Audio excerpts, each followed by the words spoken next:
Public bike হাত দিচ্ছেন কেন চাকা পা তুলেছি আমি, তাহলে এখানে কেন দাঁড়ানোর জায়গা নেই? পুলিশ অফিসার থাকা সত্ত্বেও এরকম ভাবে হ্যারাসমেন্ট করা হলো আমাকে। আরে এটা তো রোড, এটা কোনো স্যাডেল থোড়ি না। স্যাডেলের কি আছে? এটা তো অনলাইন বুকিং। আমার তো ঘরে থেকে অর্ডার দিয়েছে। কি আরে কে দিয়েছে?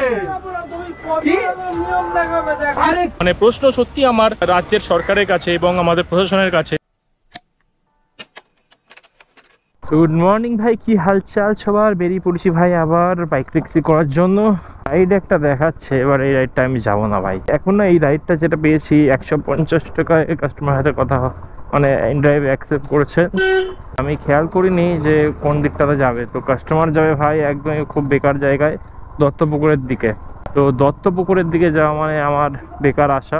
ছিলাম যে আপনি কি ফেরত আসবেন কিনা, টোনো বললো না আমি আমার বাইক আছে ওখানে। আমি বললাম না আচ্ছা ঠিক আছে, তাহলে আপনি ক্যান্সেল করে দিচ্ছি। দেখুন ওদিকে যাওয়াটা আমাদের বেকার, মানে আসাটা তো খুব বেকার হয়ে যাবে।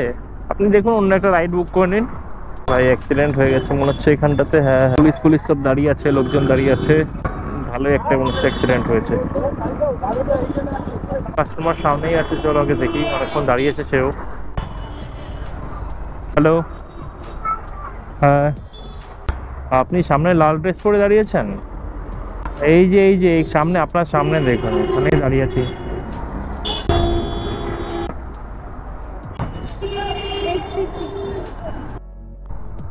এখানেই আছে লোকেশন। কোন দিকটা, কোথায় যাবেন আপনি?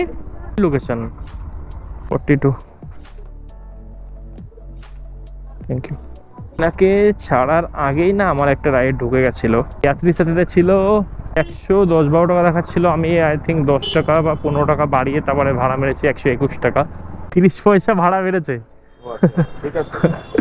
30 পয়সা বাড়ে ভাই সত্যি। 7169।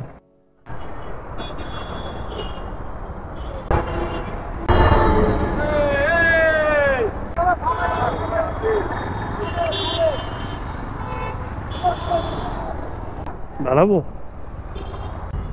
121 টাকা। অনলাইন দেবেন না ক্যাশ? ঠিক আছে। ভাই বেকার হারামি কাস্টমার সালা, মানে প্রায় লোকেশনে চলে এসেছি, সেই মুহূর্তে গিয়ে মালটা ক্যান্সেল করে দিয়েছে। বলো কি বলো, মানে রোডের ওই পারটাতেই কাস্টমার রয়েছে ভাই। তো এখন আবার পার হয়ে যেতে হবে ইনড্রাইভ। এই যে ম্যাডাম এই দিকটা তাকান একটু, বাঁদিকে বেরিয়ে যাচ্ছি, দাঁড়াও। বেরোতে হবে না, আগে গিয়ে প্যাসেঞ্জার বলো। তুমি আগে নাও আগে। আরে বেরিয়ে যাচ্ছি তো, দাঁড়াও না। আগে গিয়ে প্যাসেঞ্জারটা বসা, তোমার বেরোতে হবে না। এটা স্ট্যান্ড নয় তো। আরে স্ট্যান্ড তো না, জানি তো। আমি কি চলে যাচ্ছি নাকি? আরে বাইক কিনে আমি চলে যাচ্ছি, বাইক কি রেখে গেছি আমি? তাহলে এখানে কেন দাঁড়ানোর জায়গা নেই? এটা কোনো কথা? এটা তো রোড দাদা। আরে এটা তো রোড, এটা কোনো স্যাডেল থোড়ি না। স্যাডেলের কি আছে? এটা তো অনলাইন বুকিং। আমার তো ঘরের লোক হোক আর না হোক অনলাইন বুকিং আছে। অবশ্যই তুলবো। আপনি পুলিশকে বলুন, যদি উনি আমাকে বলে আমি যে স্টেপ নিয়ে নিচ্ছি। আজব কথা। এটা কি আপনি পাবলিক বাইক হাত দিচ্ছেন কেন? বাইক হাত দিচ্ছেন কেন? চাকা পা তুলেছি। আজব কথা বলছো। একটি নতুন নিয়ম শিখাচ্ছ। তাহলে বাইক রয়েছে, আপনি আমার বাইকে ঠেলছেন, এটা কি কথা? পার্কিং করিনি স্যার, আমি জাস্ট দেখে চলে যাচ্ছি। উনি বলছে এখান থেকে সরিয়ে, আমি বলছি সরাতে টাইম তো দেবে। আরে কি আরে ভাই ট্যাক্স তো দিচ্ছি আমি। হ্যাঁ নিয়মটা জানি স্যার, আমি নিয়মটা জানি, বাট এখনো পিটিশনটা তো পুরোপুরি বেরোয়নি। পিটিশনটা কি পুরোপুরি বেরিয়েছে? এখনো কি পুরোপুরি বেরিয়েছে? আমি নিয়ম জানি দাদা, আশা করি উনিও জানেন। পুরোপুরি পিটিশন এখনো বেরায়নি যে এখনো ইয়েলো নাম্বার প্লেট করা যাবে না, মানে হোয়াইট নাম্বার প্লেটে কাজ করবে না। 100% না, বাট ইললিগালও না। পিটিশন এখনো ফাইল হয়নি যে ইয়েলো নাম্বার প্লেট ছাড়া খাওয়া যাবে না। এটা শুধু কর্ণাটক হাইকোর্ট, সুপ্রিম কোর্ট থেকে অর্ডার দিয়েছে। আরে এটা আজব কথা, আপনি গার্জরি কথা বলছেন। কর্ণাটক হাইকোর্ট শুধুমাত্র নিয়ম দিয়েছে, ওয়েস্ট বেঙ্গল থেকে এখনো কোনো নিয়ম আসেনি। তাহলে যাত্রী সাথীতে বুকিংটা হতো না। আরে বাবা এটা তো ইললিগাল, এখনো অথরাইজ করা হয়নি। হয়নি, এখনো কোনো পিটিশন ফাইল হয়নি দাদা। অবশ্যই আপনি রাইট, আপনি রাইট যে আমাকে এখান থেকে যেতে দেবেন না আপনি, এটা কোনো কথা? আরে অবশ্যই অবশ্যই, বাট এখান থেকে আমি যে যেতে পারবো না এটা কোনো কথা হয়? আরে আমি যেতে পারবো না এটা কোনো কথা? আমি এখনো বলছি যে এখনো পিটিশনটা ফাইল হয়নি। না না এটা প্রাইভেট নাম্বার প্লেট, এটা মানে না একদম স্যার, না একদম না আপনার কথা 100% সঠিক, একদম সঠিক। বাট আমিও না উনি আমাকে বলছে এখান থেকে সরিয়ে না, আমি বললাম যেতে তো টাইম দেবে। ইনি দাঁড়িয়ে আছে, আমাকে বলছে যেতে অবধি টাইম দেবে না, উনি এটা বলছে আমাকে। আরে এখানে তো এখানে কার জায়গা? এটা কার জায়গা? আপনার জায়গা, আপনার জায়গা এটা? এটা কোনো কথা? এটা কোনো কথা? এটা পাবলিকের জায়গা হতে পারে না এটা? হ্যাঁ আপনি করুন না, আপনি আমার নাম্বার কেস নিয়ে ফাইল করুন, আপনি আমার বাইকের ছবি তুলে কেস ফাইল করুন। এই যে যত জিনিস হলো না সবকিছু ইউটিউবে যাবে, আজকে ইউটিউবে যাবে, কোনো চিন্তা করো না।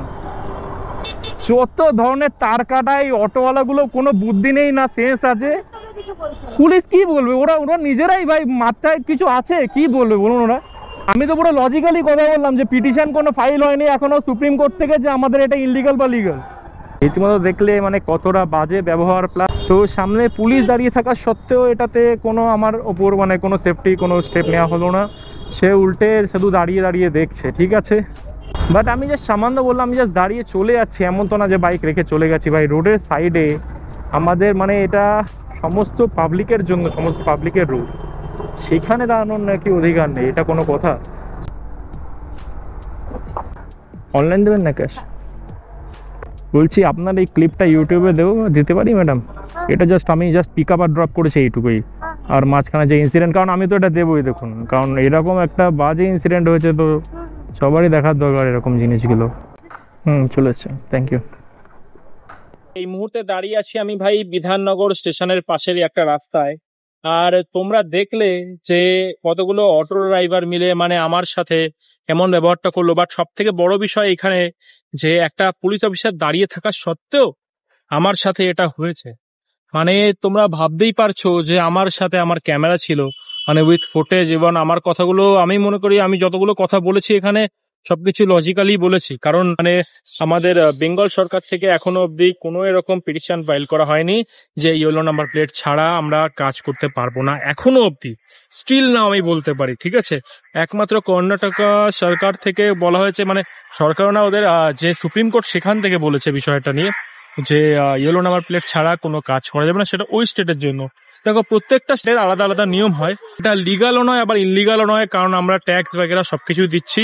ইভেন এত বড় বড় কোম্পানিগুলো চালাচ্ছে, কি করে চালাচ্ছে? ইয়াত্রী সাথী, সেটা বেঙ্গল সরকারের অ্যাপ, ঠিক আছে, সেই অ্যাপটা কি করে চলছে যদি আমরা ইললিগাল হই? আমাদের ওয়েট নাম্বার প্লেট থাকা সত্ত্বেও আমি তো রিসেন্ট আপডেট করেছি ভাই ইয়াত্রী সাথীতে, মানে ইয়াত্রীতে আমি রিসেন্ট লগ ইন করেছি, আমার অ্যাপটা কি করে, তাহলে আমার আইডিটা কি করে অ্যাপ্রুভ হলো যদি এটা ইললিগাল হয়? মানে প্রশ্ন সত্যি আমাদের রাজ্যের সরকারের কাছে এবং আমাদের প্রশাসনের কাছে, যে এখানে একটা পুলিশ অফিসার দাঁড়িয়ে থাকা সত্ত্বেও তারা আমার উপর মানে চড়াও করে আসছে। সাইড একজন মানে পাশ থেকে একজন রীতিমতো গালাগালি দিচ্ছে, একজন তো মারার জন্য উঠে আসছে ভাই রীতিমতো। তো মানে প্রশ্ন এটাই যে পুলিশ অফিসার থাকা সত্ত্বেও এরকমভাবে হ্যারাসমেন্ট করা হলো আমাকে। সেও একটা অটো চালক হয়ে কি করে তার কাছে এত অধিকার বা তাকে এত রাইট কে দিয়েছে যে একটা রাস্তায় একটা পাবলিক দাঁড়িয়ে আছে, তাকে এই অধিকার কে দিয়েছে যে আমি কোন নাম্বার প্লেটে চালাবো না চালাবো এটা জিজ্ঞাসা করার বা এটার জন্য এরকম ব্যবহার করার? তাকে কে অধিকার দিয়েছে ভাই? তুমিও ভাই আমার মতন একজনই রাইডার, হয়তো তুমি 3 চাকা চালাও, আমি 2 চাকা, এটুকুই তফাৎ।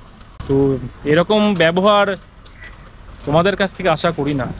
মানে গুন্ডারাজ চলছে রীতিমতো, সত্যি ভাই ভাবা যায় না। মানে বিধাননগর স্টেশনের এখানে এত নোংরা অবস্থা, মানে এত জঘন্য অবস্থা। শিয়ালদাতেও আই থিঙ্ক এটা ছিল, বাট এখন হয়তো বন্ধ হয়েছে, বাট জানি না, মাঝখানে আমি অনেকদিন যাইনি, আবার চালু হয়েছে কিনা।